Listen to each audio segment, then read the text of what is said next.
The installation of building systems, namely mechanical, electrical, and plumbing systems, or MEP, is spread out through the construction of the building. This video will cover the mechanical systems and, more specifically, the HVAC, heating, ventilation, and air conditioning, installation and ceilings of single-family homes. There are several different HVAC system types that can serve a home, but in this video we are going to cover central air handling systems, meaning those that use gas or electrical furnaces and have also central air conditioning systems. Central air handling systems, unlike electrical and plumbing systems, is a self-contained system. Even though it will require electrical, gas, or propane to be powered, its intent is to capture air from the surroundings, condition it, and distribute it throughout the home.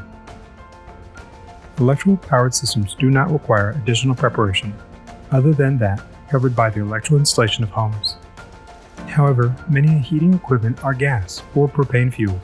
In these cases, trenches are excavated from the main gas line or exterior gas or propane tank to connect to the equipment using that fuel. Even though the gas may serve the furnace, it is usually within the realm of plumbing systems, rather than HVAC installers.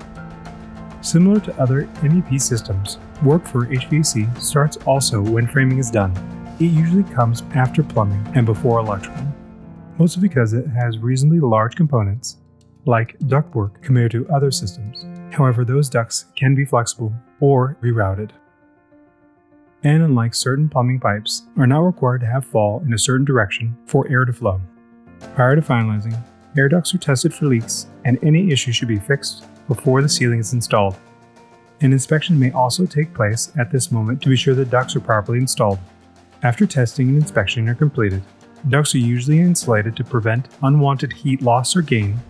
Additionally, some ducts are pre-insulated by the duct manufacturer.